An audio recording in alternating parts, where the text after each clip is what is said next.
TikTok lawyer number two for the evening. Um,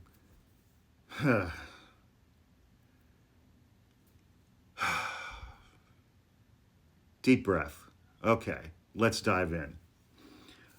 First, I'll just start with again, I've been a licensed practicing trial attorney for almost 26 years. My favorite part of this app is when people who don't have law degrees and probably didn't go to college come in to my comments and tell me that I'm wrong on the law or that I'm lying and I'm not telling the whole truth when those people don't understand the law. Uh, so, but I will try to answer this in good faith, even though you accused me of lying. Uh,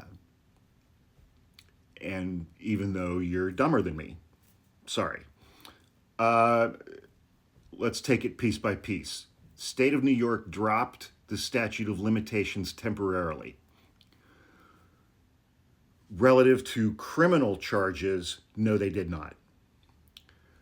Uh, Criminal statutes of limitations remain undisturbed. That's why Donald Trump was not indicted and charged with a sex related offense relative to E. Jean Carroll. He was only sued by her civilly in civil court. What New York State did, what their legislature did, is they suspended the statute of limitations for a period of 1 or 2 years relative to cases that involved sex offenses.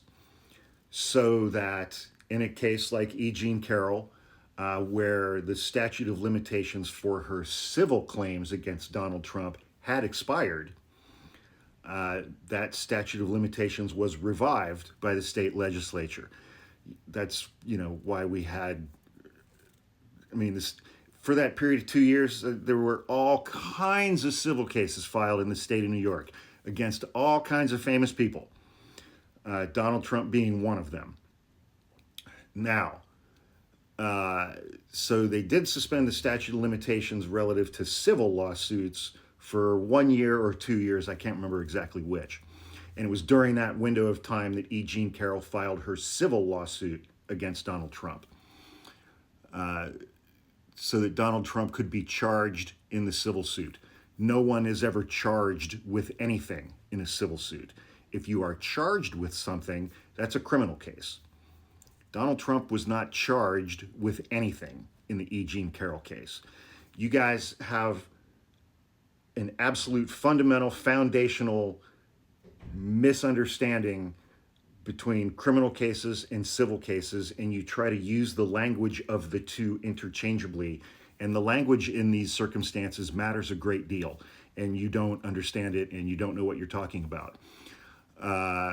Tell the whole truth. Just because you don't understand the law and you don't understand what I'm saying does not mean that I'm lying. It means that never mind. Supposedly happened 30 years ago. Well, so to that I would say this. There was a jury of 12 people in 2 E. Jean Carroll civil cases. They were present in the courtroom. They heard the testimony. They saw the witnesses. They heard and saw the evidence. You did not. So I'll go with the jury. Hope that helps.